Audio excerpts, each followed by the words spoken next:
Bonjour à toutes et à tous, je suis Pauline, bienvenue sur ma chaîne et je suis heureuse de vous présenter cette chronique Maya du 5 au 17 août.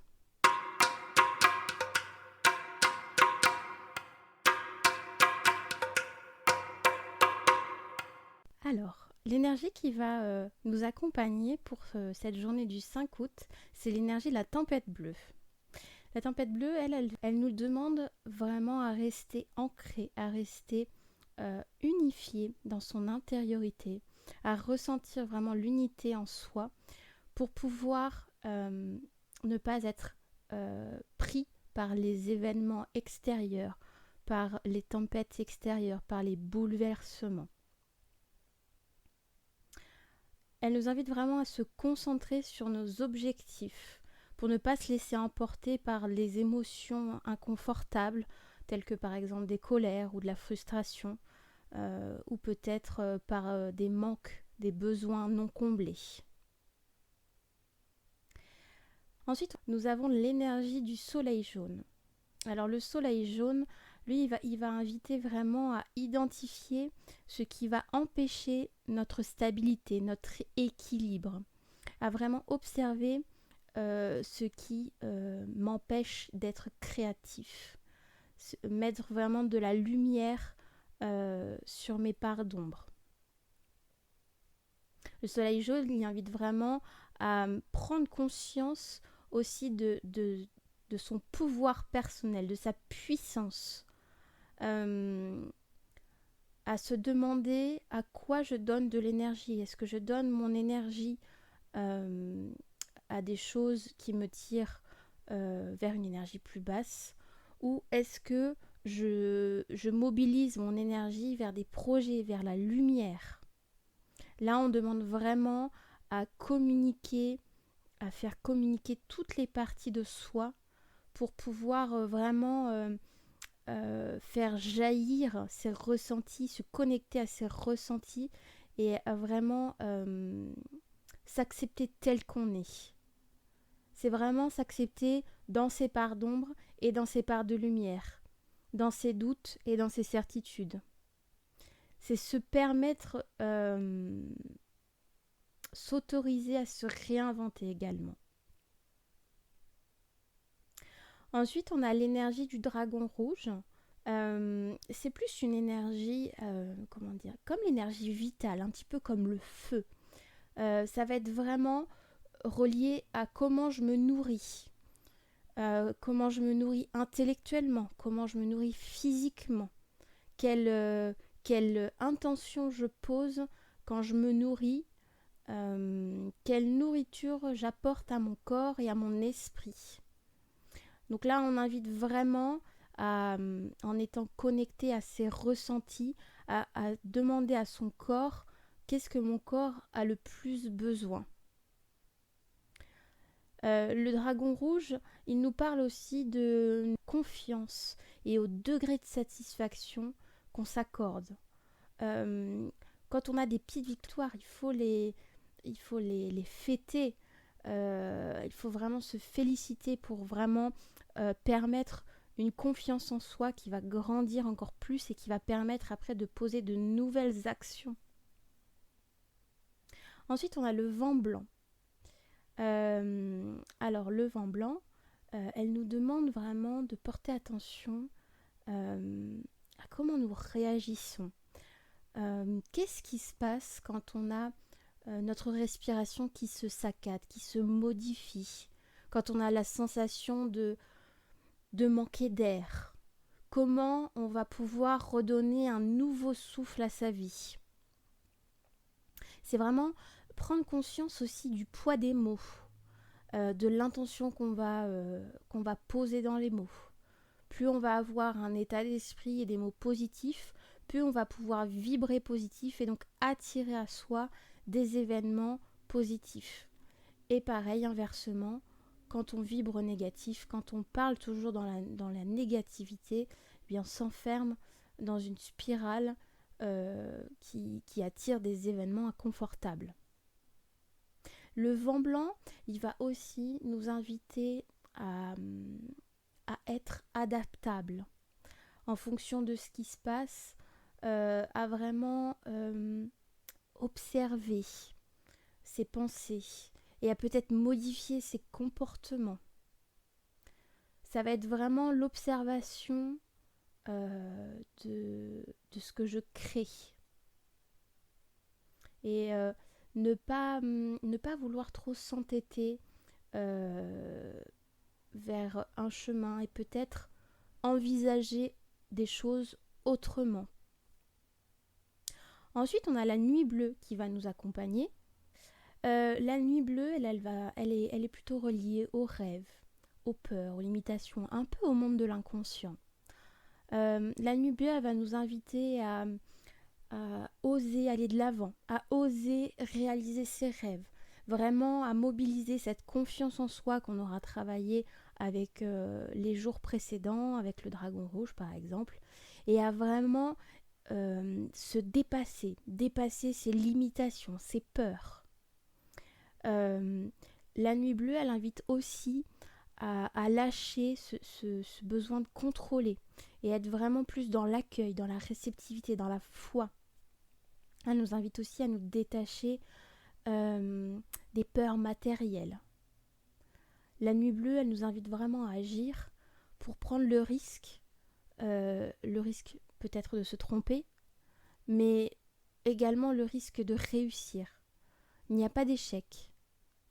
Quand on est face à une situation et qu'elle prend une direction différente à ce qu'on avait imaginé, ce n'est pas un échec. Il faut juste savoir en tirer des leçons et c'est vraiment une manière de voir les choses autrement. Ensuite, on a la graine jaune qui va nous accompagner. Alors la graine jaune, elle vient nous demander de se positionner, de s'affirmer. C'est vraiment l'énergie qui va nous demander d'être relié à son essence, de faire des choix en conscience. Quand je dis oui à quelqu'un, à quoi je dis non à moi. La graine jaune, elle invite vraiment à faire preuve de patience, d'ouverture, de réceptivité, vraiment à être à l'écoute des synchronicités qui peuvent se placer dans le quotidien. Elle nous invite aussi à un peu plus d'ancrage et à calmer le mental pour toujours nourrir de belles pensées positives et avoir une belle évolution. C'est vraiment mettre de la conscience sur des choses toutes simples. Parce que c'est vrai que il arrive parfois qu'on peut mettre une intention spécifique. Par exemple, ça va être je souhaite avoir une promotion dans mon travail dans 2 mois, par exemple. Ça peut être une intention. Mais c'est une grande intention. Mais on ne va pas forcément prêter attention aux petites choses du quotidien. Vous savez, ces petites phrases qu'on se dit. Parfois, on peut vouloir un objectif, mais dans notre quotidien, peut-être vibrer autre chose, peut-être par des croyances. Donc là, la graine jaune, elle nous invite vraiment à se nourrir de pensées positives, mais dans le quotidien, vraiment à travailler ça au quotidien. C'est vraiment une routine à adopter.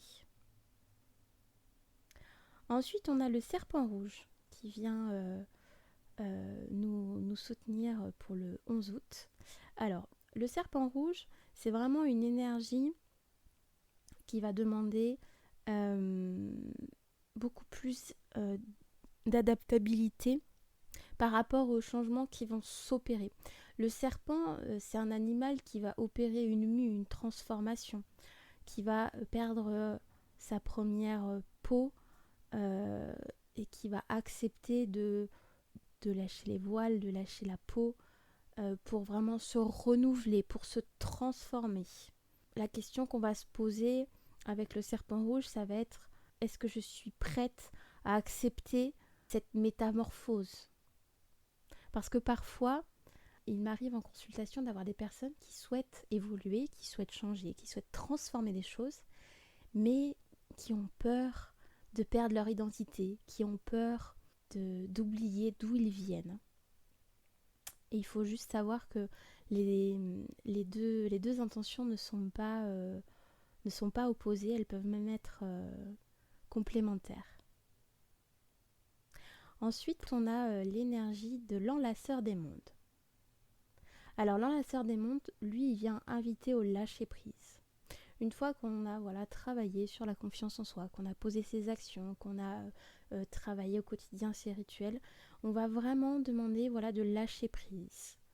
De vraiment voir en soi les endroits qui sont un petit peu moins harmonieux et d'essayer de retravailler vraiment avec son cœur, d'être à l'écoute de ses ressentis.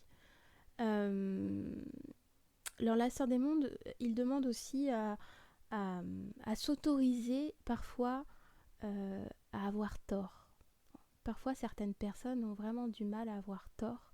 Et là, vraiment, l'enlaceur des mondes, il demande d'accepter, de renoncer à avoir toujours raison.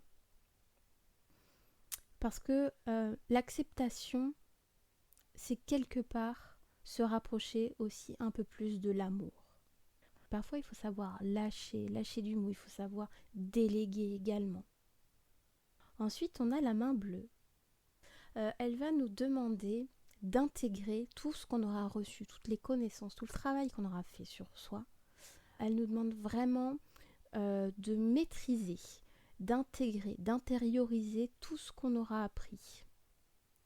Elle nous demande de vraiment aller en profondeur dans les intentions. Pourquoi je pose telle intention?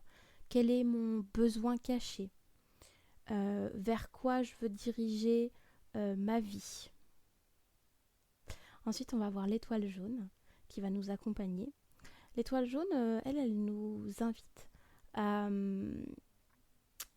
plus de créativité, à vraiment se demander quelle activité, quelle action je peux poser pour avoir un peu plus de créativité. Parce que le fait d'être créatif, de vraiment d'alimenter ce feu sacré à l'intérieur de soi, va permettre de retrouver une forme d'harmonie.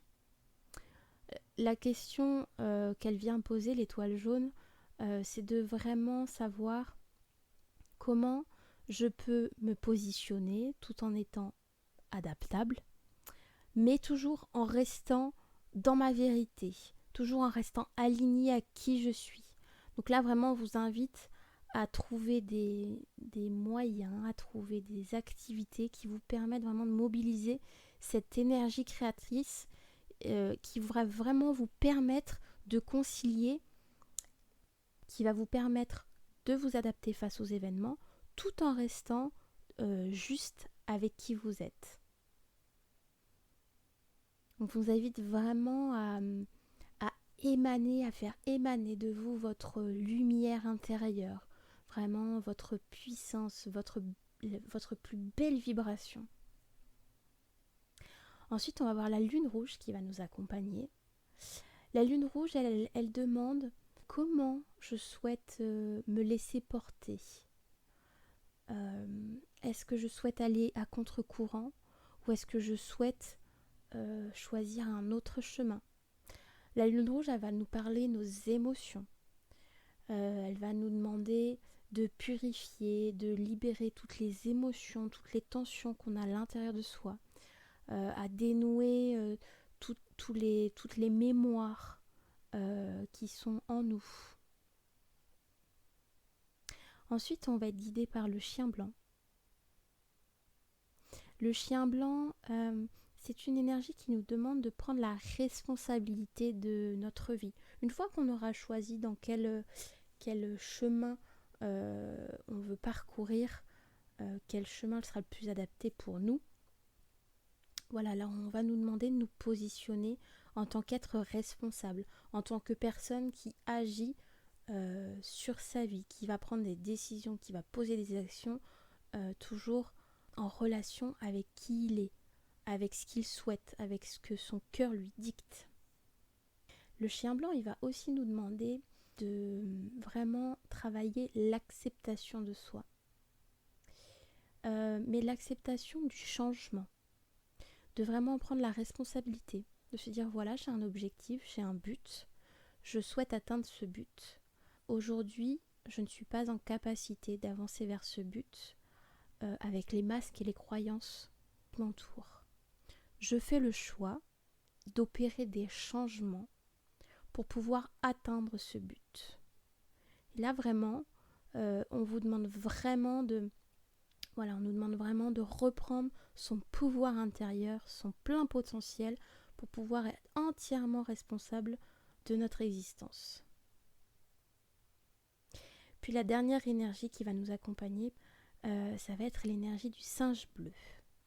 Alors l'énergie du singe bleu nous invite à vraiment prendre un peu plus de légèreté, à prendre la vie telle qu'elle est, un peu comme un jeu, vraiment avec beaucoup de légèreté, à oser vivre ses émotions pour pouvoir les libérer et vraiment à ne pas freiner. Si on a une colère qui nous traverse, si on a une tristesse qui nous traverse, eh bien il faut la vivre. Voilà, on la vit et puis c'est ok en fait. C'est ça le jeu en fait. La vie est un permanent changement. Donc là on nous invite vraiment à libérer tout ça et vraiment à mobiliser sa créativité et à vraiment voir la vie comme un grand espace de jeu.